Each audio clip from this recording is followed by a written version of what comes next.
Boom. All right, so, okay, this is going to be in like 3 parts now. Great. So, Muhammad is born at this time. He's orphaned. He grows up very poor. And this will show up later on in Islam. He eventually goes to work as like a grunt laborer on a lower middle class, for a lower middle class trading family. He hits a bonanza when the husband of a very powerful, influential trading family, a lady named Khadijah's husband, dies. She is a little older, but she marries Muhammad. Muhammad's around 30, 35 years old, and he begins to be the front man for this trading business. And it's his job to get people to come in and shop in their store, so to speak. And he feels kind of icky, some of the things he has to do to get people to come in. And he goes, I just don't feel right, all this paganism and this nonsense. And in the time, Christianity is growing and Judaism is extremely strong. So he goes and he studies with Jewish rabbi for a couple years. He's like, I got this, all right? This makes sense. There was something missing. Then he goes and he studies with Christian scholars. He's like, oh yeah, Jesus, okay, makes sense, got that, But there was still something left out. And finally, in 610, Muhammad goes into the desert and he clocks in. Every great religious leader is going to do their 40 days. And while Muhammad is in the desert, he will be visited by the archangel Gabriel. Gabriel is God's messenger angel, and Gabriel transmits the Quran to Muhammad. And it is God's word, God's plan, but Muhammad is very excited because it's spoken in Arabic. It's in his language. And to him, this is very, very, very powerful. And so when he wakes up, Muhammad is told that he has to project this. It is his job. He is the last in a long line of prophets. Like Moses, like Jesus, he's the last in a long line. He's going to bring all people to God. So when you become a Muslim, Islam simply means you are a submitter to God. In Islam, God is going to be called Allah. There he is. And his first convert is his wife Khadijah, and her uncle and a few people. But not everyone really buys into Muhammad's message for the simple fact that it's costing them money. Here's this guy saying, no, don't listen to that paganism, don't go in there. That's like, dude, shut up. We're trying to make money here. So after a while, Muhammad's friends get threatened. Their lives are threatened. Some are beat up. So he sends them out of Mecca, and he's called northward to mediate a land dispute. And he goes to the city of Medina in 622. Now, this is a very important date because it is the start of the Islamic calendar. Muhammad leaves Mecca and goes northward to the sister city of Medina, where he finds a widely receptive audience. And in Medina, Muhammad gets a lot of converts. And people love his message. And it's here that Muslim norms begin to take shape. This is what you need to be a good Muslim. You need to be honest in your affairs, both public and private. That's number one. Number two, be modest. You can be wealthy, just don't be flashy. All right? You don't need, as I said, 365 Porsches, one for every day of the year, like MC Hammer. You cannot drink alcohol or eat pork. It is very bad. And he called for improved treatment of women. There should be a fair division of property. Every sibling should get an equal share. And marriage is a lifetime commitment. You just can't marry and divorce as you please. He begins to form what will become known as the Islamic Ummah. Once you become a Muslim, you belong to Islam. All right? It is something that you cannot give your word lightly. Muhammad's followers in Medina will uncover an assassination plot. For 10 years or so, they go to war with trading caravans coming into and out of Mecca, where Muhammad triumphantly returns in 632. Here's where the religion of Islam is set in stone and it is dedicated. And there are 5 pillars. One of the things of attracting Islam across the wide expanse we're about to talk about is its relative ease of practice, in a sense. In Judaism, we got the Torah and everything, the rules it lays down. Christianity, we got some of the Torah, plus we got Jesus' Sermon on the Mount, some other things we got to do. And man, that whole turn the other cheek thing, man, that sometimes kind of, man, that sucks. But in Islam, man, we got 5, count them, things, all right? This is all we have to do. Number 1 is you have to ask forgiveness every time you pray or read the Quran. All right, man, I am really sorry I did this, and it was terrible. You have to pray 5 times a day. Required. Number 2. Number 3, you've got to tithe. You've got to give some of your income to help the widows and the poor. It's Muhammad's earlier life showing up. If you must undergo Ramadan, the 40 days where you do not eat or drink during daylight hours. Think of my football buddy, YL. And once in your life, if you are able, go on the Hajj. It is a journey to Mecca once in your life if you are able. So between 570 and 632, a 50-year period, Muhammad is born and we have created the religion of Islam. This is again right in the heart of the dark ages of Europe. It is in the beginning of the Tang dynasty over in China. And, you know, the Americas, it's like the Olmecs. And the Olmecs are from where? Old Mexico. Old Mexico. All right, so one of the other things that shows up very quickly that we don't think about a lot these days is Muhammad had high tolerance for what he called people of the book or people of the scripture, Jews and Christians. He studied with them, and Judaism is the foundation, on top which is built Christianity, on top which is built Islam. Common themes, you know, the Old and New Testament show up, prophets, Noah, Moses, so on and so forth, all shows up and impacts Muhammad. Will? Did like the Caliph, like later on, did they live in like grand palaces kind of? Some did, and Would some that be considered like modest? immodest. Correct. That's where it starts to change and blend because you're being immodest. You are showcasing. Big house is fine, but an extravagant one, not so much. So correct. So they get around that by building madrasas or colleges of higher learning that their palace is attached to. So it's not for me, it's for the college. So, all right. 632, Muhammad dies or he ascends, depending on your belief. He goes. And so now Islam is at a challenge. The Ummah, the family of Islam, faces its first big crisis. It's only been around for 10 years, and our leader is gone. What happens when your leader leaves? You need someone. And a lot of the tribes said, you know what, we're done. We pledged our word to Muhammad, peace. We're going to go back to the desert and be Bedouins. And the first caliph, a guy named Abu Bakr, says no. When you pledge your word, it's not to Muhammad, to a living being. It's to the living God. It is to Allah. And this is old Bedouin tribal tradition. If Laura and I form a partnership, I make my pledge to Laura, she makes her pledge to me. When one of us dies, that pledge is broken. If I'm out, Laura can now go do whatever she wants. But Abu Bakr says, no, you gave your word not to Muhammad, but to Allah. So once you're a Muslim, you are forever a Muslim.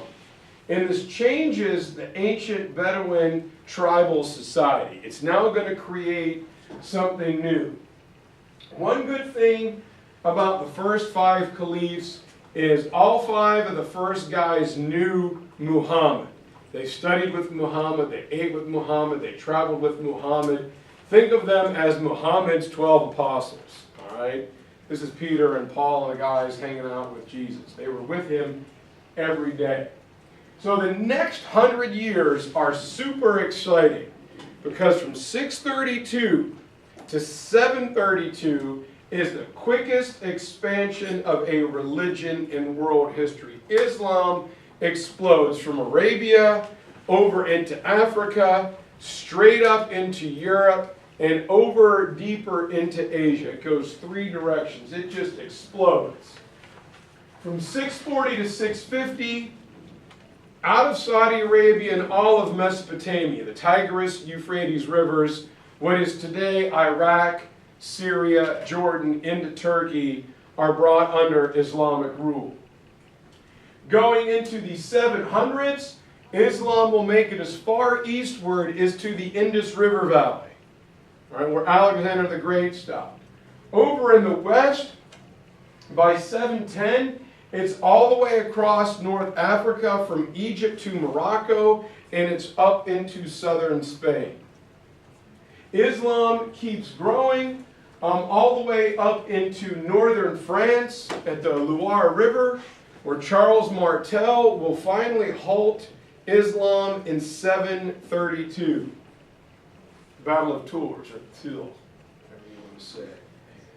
In the other part of Europe, it's up to the Oxus River in central Russia. A frame point for that is follow the Black Sea, close to where the Sochi Olympics were held a couple of years ago. If you remember the Sochi Olympics, Winter Olympics, Sochi, 2 years. Okay. Mitchell. Oh, I was saying. You remember the Sochi Olympics? Okay. This, guys, is a massive territory. France, through North Africa, over to the Indus River Valley. All right?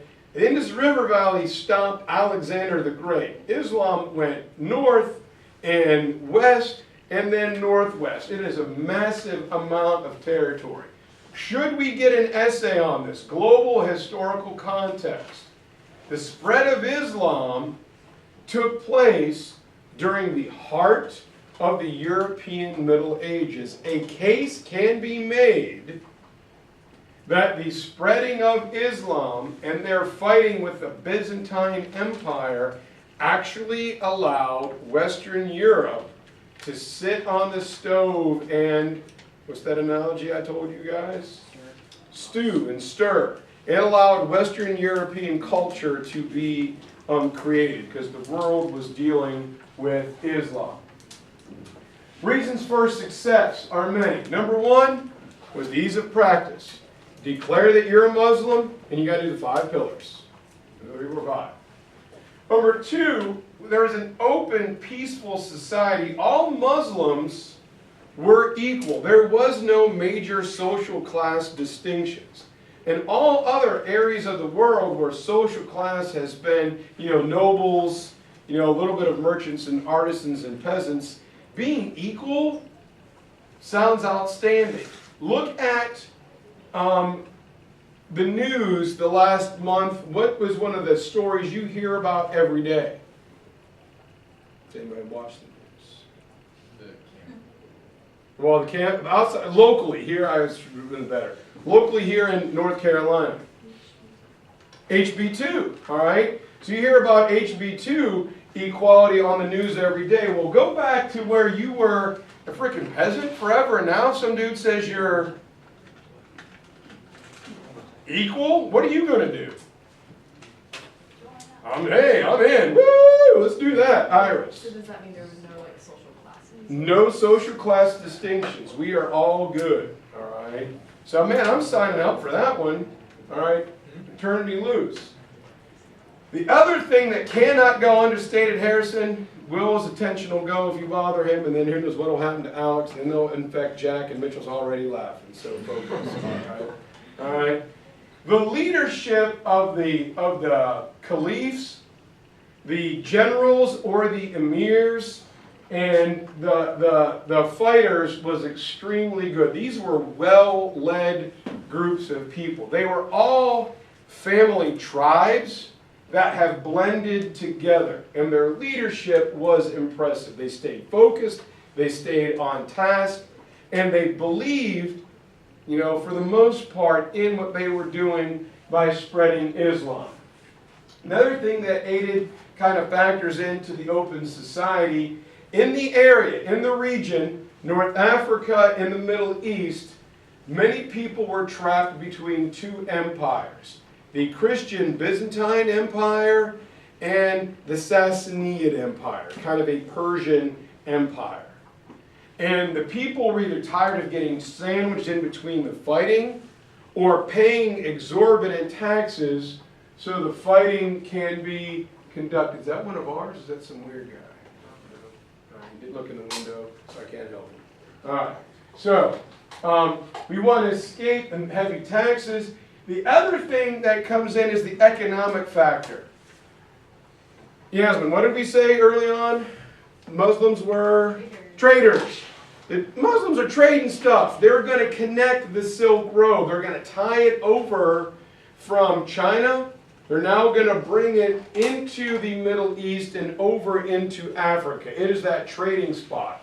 So if you work with the Muslims, like around this time, the kingdoms of West Africa, now you get tied into an international trading empire. This is very, very good for you. So that also helps. And the Muslims were very smart when it came to infrastructure. Will, focus. All right, all right. There was little destruction. They knew if they built it, or if they destroyed it, they were going to have to pay to fix it, rebuild it. So we'll come in and conquer you, but it's not as violent and destructive because we're going to have to rebuild this stuff anyway. And here's where we start to build a little social hierarchy. Underneath the caliph is the very important job of the imam. An imam, think of him as a priest or pastor or a rabbi in a congregation. The imam is in the mosque, the church, and he leads people in prayer. It's very important. It's literate, schooled, carries a lot of weight and authority. And then there is an emir, which is a general. All right? So you've got caliph, you've got emir, you've got general, you've got everyday Muslim. And here are the guys, should we need to know this. These are the first 5 caliphs. Umar reigns, Abu Bakr goes from 632 to 634. He was picked because he was Muhammad's uncle and his oldest living convert. Number 2 is Umar from 634 to 644. Followed by Uthman, 644 to 656. Ali, Prince Ali, Ali, 656 to 661. And then Mu'ayyina, 661 to 680. These guys see the bulk of the spreading. All the formative hard work are done under these guys. All right. Everybody ready? All right. Moving on. It gets better. Problem. At this point in history, everybody who personally knew Muhammad is gone. They're dead. So now we have a younger generation who didn't have that daily personal contact with him. How are we going to keep leading Islam? And it's here where we have the first civil war between 2 Arabic family clans, the Umayyads and the Abbasids. The Umayyad dynasty had been the ones in power. I call it dynasty because it kind of stayed within the family. And they've got a big job. The Umayyads are the guys who oversaw the old traditional Bedouin, where Laura and I make that pact between ourselves. They see all of that go. And Bedouins stopped living and moving in the desert.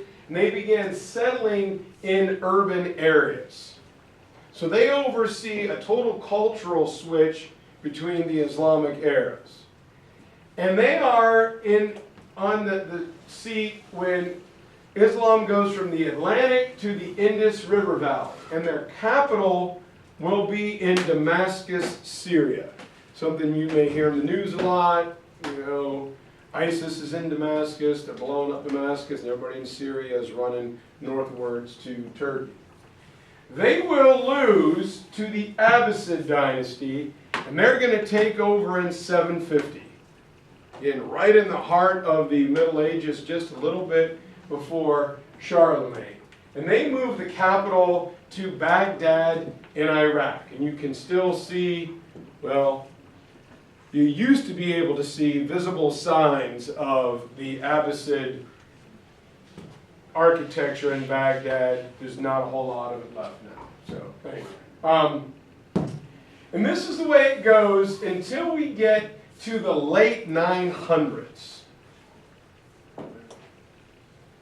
Deep in the heart of the European Middle Ages, about the time the Mayas are on center stage over in Mexico, we will get three different caliphs. Islamic hegemony. There won't just be one caliph. We're going to have three of them. We're going to have one in Turkey, we're going to have one in Saudi Arabia, and we're going to have one in Spain. We now have regional Islamic rulers instead of one single central person controlling everything. Reason is Islam expansion just got too big. One person can't be everywhere. One of the things that will help unify a Muslim then and today is everybody had to learn Arabic. So you might have spoke your native language and you also learned Arabic. It was the unifier. Similar to how the Chinese use the Chinese characters in Islam, it is the spoken word. Here's where we're going to get the creation of something else. The ulama. Very, very, very important. Ulama is like a religious and a legal scholar. When Muhammad died, people need to know, well, what was his interpretation? What did he hear? And so the ulama will write down everything that Muhammad said, Gabriel said to him. And they also wrote down Muhammad's precedents. Like, what did Muhammad do? When he gets back to Mecca, first thing he does to the people who tried to kill him is he forgives them. So they write that down and they talk to each other. And they are able to bind and keep Islam together so it didn't splinter and fracture and people come up with like crazy ideas like, oh yes, if you kill yourself, Allah's got 72 virgins waiting for you. Like, really? Like that's a thought? It is. Who starts that and why people believe it? I don't know. You just dial that like a pizza. Yeah, I'll be there in 10. This is what I need. I don't know how that works, but whatever. And they will help create the Sharia. And the Sharia is the written Islamic rule book. It's the Islamic Torah. All right? It will govern every facet of a Muslim's life. Their religious life, their political life, their commercial life, and even their social life. It governs everything. It tells you exactly what you need to do.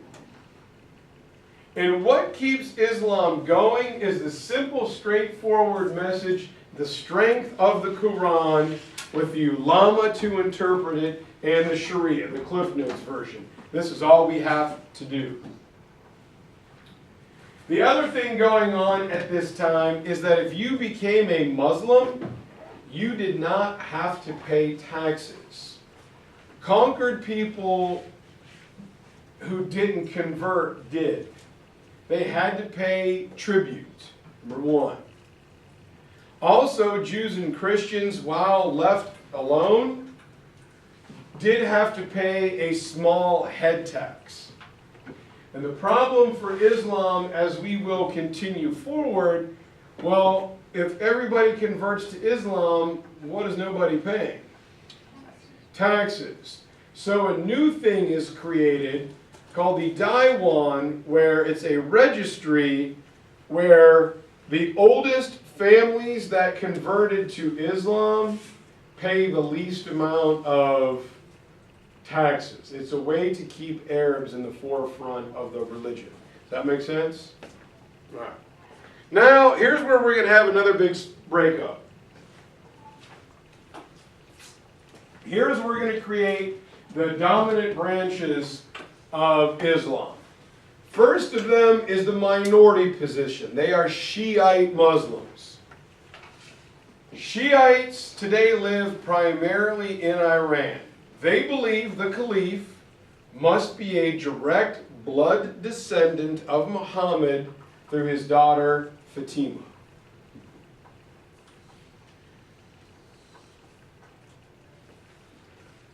Chances are, if you run into a Muslim today, they are going to be Sunni. Sunni is the dominant sect of Islam who believes the Caliph just has to be the best Muslim possible.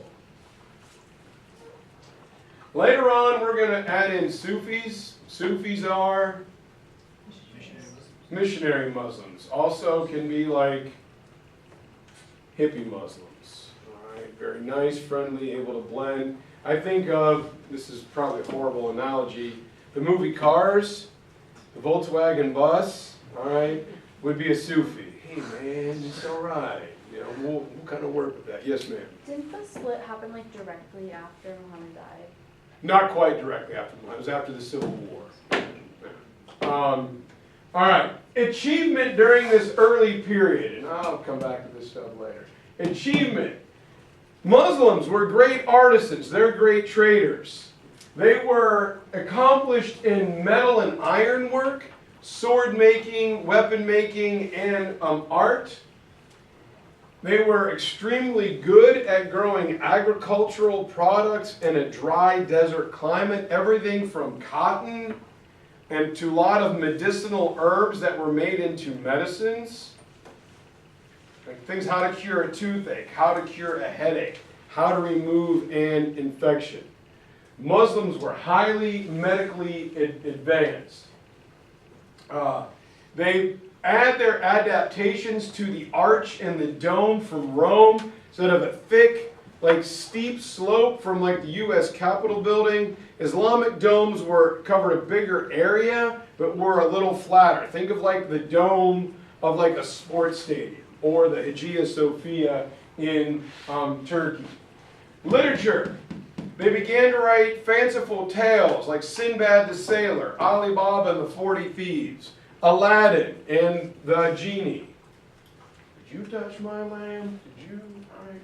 Education. They believed a lot in education and advancement for boys and girls. They preserved a lot of Greco-Roman learning, things that were being destroyed in the wasteland of Western Europe. A lot of the science and the progress from places like the House of Muses were preserved by the Jewish and the Islamic scholars at this time. And they come up with my favorite subject, algebra. I don't know what got into them. Maybe they were on a too long of a trading trip, or the sun was really hot.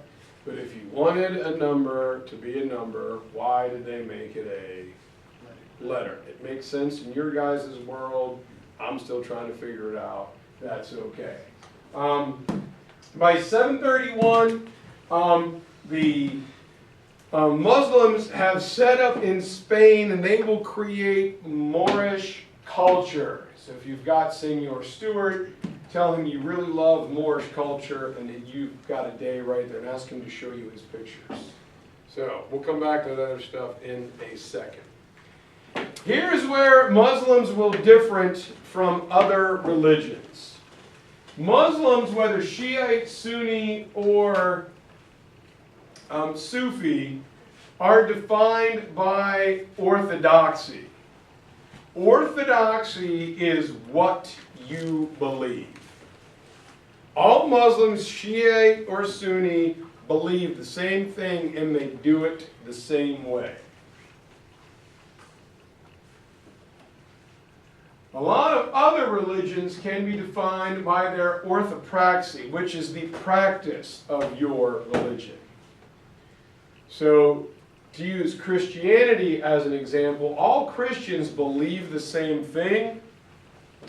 But if you go to a Roman Catholic service, a Baptist service, a Methodist, an Episcopal, a Presbyterian service, they all look completely... What are you saying here? That's very nice. All right. The services are performed differently. You're more defined by your practice than you are the belief. And this is where Sunnis begin to dominate. Sunnis will be of most of the territory except for a little bit in Iran and in Egypt. Sunnis are in charge. And by the year 1000, ulama, because they're so revered in Islamic society, become kind of a fixed upper class. Everyone is supposed to be equal, like we told, I think it was Iris earlier, but ulama got a little bit extra mojo to them. Everyone listens to and respects them, even caliphs. Abigail. Could women be ulama? Unfortunately, no. Yes. Imams in some areas, but not ulama, so like glass ceiling. No, I'm not even going to ask you. I don't want to know. Ulama also, before I forget, get hooked into the madrasa. And a madrasa is a college of higher learning. This feeds into what Abigail said. Caliphs felt that anybody who wants to get educated should be. Why would you not want to know more about your religion? We can teach you to read, we can teach you to write. So madrasas become schools of higher learning where people who want to get educated can be. Going back to, I think it was Will's question earlier, where now if I'm a prince or I'm a caliph, I'm going to build a fancy madrasa to attract people to my area. I can also build a castle right next to it and make it fancy and say, well, my castle is to protect my madrasa. And it's at this point where an element comes up, and we'll talk about the character here in a second, Dar al-Islam. Dar al-Islam means the abode or the expanse of Islam. It is now running from the Atlantic Ocean all the way over to India, down into Africa. Islam is connecting 3 continents and many, many, many people.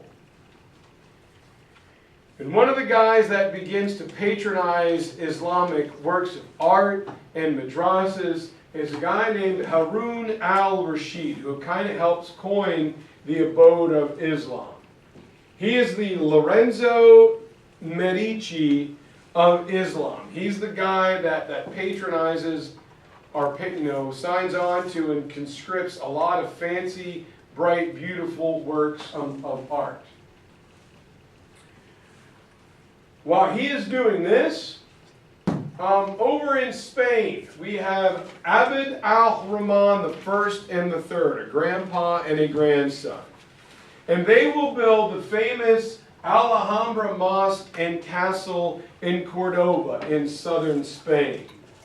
It was an Islamic university in Spain where both Christian and Islamic students went to study. So we have Christians and Muslims studying. They went to class together, but as soon as class was over, they separated. But they kind of blend Islamic, Spanish, architecture, art, literature, and they form that Moorish culture. Unfortunately, after Abd al-Rahman III dies, it begins to collapse. The Abd al-Rahmans were these powerful, dynamic figures that everybody listened to and respected, and when they died, things began to fracture. Shortly thereafter, the Christian communities in Spain began the Reconquista, driving the Muslims southward, made famous by the knight El Cid after he won the battle when he was strapped to his horse with a spear in it, which is completed in 1051. And it's here that during the Crusades are about to start, that we're going to get a shift in Islamic leadership that's going to move from being a religion led and driven by Arabs, and it's within the next 200 years going to be taken over by Turks. And Turks will be the dominant drivers of Islam. First we have the Crusades going on, led by Pope Urban II and the Byzantine Emperor, who was tired of being surrounded. And the Third Crusade, the First Crusade is the only successful crusade for Christians. The Third Crusade gets a lot of attention because of the major players in it. King Richard the Lionheart of England, of Robin Hood fame. And he goes up against Islamic rock star, a guy named Saladin. And Saladin is able to be the last guy to unify the Arabic tribes, albeit briefly. He destroys the Shiite Fatimids in Egypt and adds that territory to the Islamic Empire, and he defeats the Knights of the Third Crusade. Stand up, Mitchell, do some jumping jacks and do this. No, it's all right. It's your time, man. So if you got to take a nap, do this. No, it's not bad. So. I'm 2 minutes away. So here we go. At this time, a couple things happen. This is the last big, hoorah for Arabic-led Muslims. We're going to get a group in Turkey, Turks who convert to Islam, named Mamluks. And these Mamluks are going to run right smack dab into our friends coming over from Asia, known as the Mongols. And they're the only Islamic tribe to withstand Mongol invasion. They halt the Mongols. The Mongols are trapped near the Crimean Peninsula, and because they come over, and with the trade routes being what they are, they spread the Black Plague to Europe and Africa, where it kills 33 million people across the world. Europe lost 33 million, and so did Asia. It's at this point that we get a new caliph, a new king, a guy named Baybars. And Baybars is a Turk, and he is able, with the siege of Constantinople, he opens up trade. And it's not too far after this point that while he opens up trade with Constantinople, it's like somebody kinking a hose in the backyard. Sometimes they kink it and they shut off the flow of trade goods, and sometimes they open it wide open. But this is a point where the Silk Road literally runs Atlantic to Pacific. Mogul. All right, that should be Mongol. Mongol. Muslim versus Mongol. All right, Deadliest Warrior style. Mongols will enter Turkey. This guy here named Hulagu. He is one of Genghis Khan's grandsons. And he trashes the Turks. Wish we had to do it Mongol style. And he assimilates the Seljuks, the guys who take over from the Mamluks. And in 1255, 1258, he goes down and he burns Baghdad. And he kills all the Muslims, but he spares the Christians. And in the Christian world, this is right before the start of the Renaissance. In the Christian world, people are like, yes, Islam is gone. The Mongols have killed the Muslims. But wait. Hulagu's cousin Burke changes to Islam. He converts for business dealings.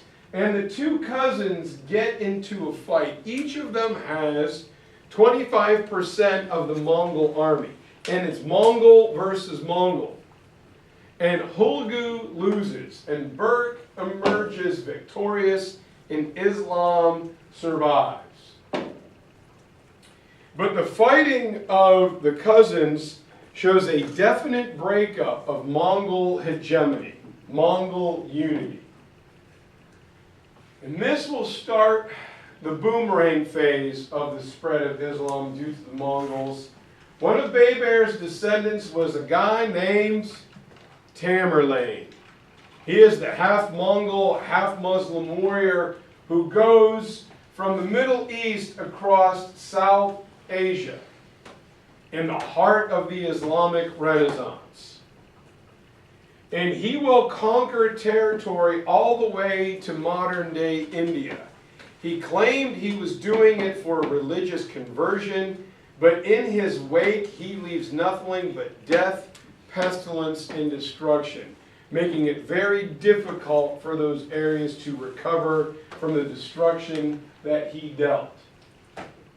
But Islam is now in South Asia, and this leads to the creation of the Delhi Sultanate, as Islam makes it into India, where we've got Hinduism primarily, we've got a little Buddhism, but Hinduism and Islam are about to come into conflict. The new power in town are Muslims. But India is an old river valley civilization. We've had Hinduism forever. So you've got Hinduism, which is an old river valley religion, versus the new Johnny-come-lately Islam. Hinduism is polytheistic, where in Islam it is monotheistic. In India, we have the established caste system, while in Islam, society is open. So if you are a low caste Hindu, what are you going to do when the Muslims roll into Dodge? Convert. I'm converting. They're like, hey, yeah, I thought, that help you guys? Is that, you guys are drifting. I know it's boring, it's what it says in the newspaper, but that's, all right, we're almost done. All right. This will lead to what is known as the gunpowder empires. We're almost done, seriously. Gunpowder empires are a big heyday of Islam from Turkey to the Middle East over to India. We have the Ottomans in Turkey who are going to run from 1299, 1300 up to the end of World War I, 1918. That's pretty special. They will be the ones to finally capture Constantinople. The Muslims have been trying to get into Constantinople for about 800 years, and the Ottomans finally do it. And in 1453, what do the Ottomans do to the Silk Road hose? They kink it. They shut it off. It's because of the kinking of the Silk Road in Constantinople, it leads the European countries to start the age of exploration to try and find an all-water route to Asia, hence Christopher Columbus, because they couldn't get there because of the freaking Ottomans. That is global historical context. All right. Why would they shut the trade route? They wanted to control all the money and trade coming from China, and they didn't want things coming from Europe. So the Chinese are like, well, heck, we just won't trade with you. Then the Europeans will say, hey, I think if we sail out there, we won't fall off. Let's check it out. All right. Guy who accomplished this is Mehmed II. He will give way to the great, magnificent Suleiman the Magnificent. So while the gunpowder empires are ongoing, this is the age of exploration, colonization, and why do we go and find access to Asia and money? Because it's the age of absolutism. All right, it's the age of absolutism. I don't know what you guys said, but let's go with absolutism. All right, let's go with that. Ottoman Empire, Suleiman the Magnificent. No. So that's all happening during the 1520 to 1560. Correct. Alright. Suleiman will change the ranks in the Ottoman Empire where your military rank equaled your responsibility. So the higher your military rank, the more responsibility you had. However, it's the Spider-Man philosophy. With increased power, with great power comes Great responsibility. So the higher you were up on the ranking, the better role model you had to be because you were supposed to know better. And we all know how the Ottomans, you guys seem to really like this, when trying to pick a leader, the Ottomans played Hunger Games with all the brothers. This was that fratricide where you've got to outlive, outlast, outwit, and kill your brother. All right. Yes, ma'am. The Russians did the military rank like thing the same way, right? Peter the Great, yes, table of Were they ranks. Yes. influenced by each other? No, believe it or not, but well, we don't know definitively, but since they went to war with each other, man, it is so similar. That's one of the neat commonalities, really. Dirk, you had your hand up, or you just? I mean, couldn't you just not be a part of the Hunger Games? And just if you're like the third son or something? Well, you could like go and hide Super and far hope away. like they don't come. You'd be like Foxface and hide in the woods and hope they don't really come at you. But- Because I mean, if you're not gonna like go to the capital and like take the army, you could just hang out, and then your the brother who would win, he probably won't mess with you because you didn't. Well, good brother, I'm out here in the village. Like I got like like a camel and like a goat, so I'm good, brother. You just do whatever. Yes, ma'am. He's the one who conquers Constantinople and renames it Istanbul. Iris was right. All right. In Iran, we have the Safavids. They are in Iran, and they are Shiites, and they are trapped between the Ottomans on one side and the Mughals on the other. So they always take a beating. They are governed by a guy called Abbas the Great, and no one liked the Safavids because they imposed their will and beat down. What's going on, Mr. Edwards? They beat down everybody that they conquered, and they imposed their physical beliefs. Everyone else was kind of tolerant, but the Safavids just hammered you. And they tried to keep themselves, I guess, in good standing by facilitating trading between the Ottomans and Asia, but they just get beat on because nobody likes them because they're Shiites. Yes, ma'am. Between the Ottomans And the Mughals. And the last great gunpowder empire, we've done them a few times, are the Mughal dynasty. They're the descendants of Tamerlane. Their big time guy is Akbar. And Akbar is the warrior who expands the empire, kind of beats down the Hindu chieftains, and then marries a Hindu princess, and then tries to build unity through religious toleration. Let's look more at what we have in common than what we have that is different. And that takes us into the period of imperialism with England. As Akbar's descendants, he's an absolute monarch. And this is Shah Jahan and Jahangir who build the Taj Mahal and give the British East India Company access to India, which we all know was a terrible idea. Yeah, that one's bad. All right. So, next. And we can stop at any time if you guys get tired. Probably should go through at least this first slide. Islam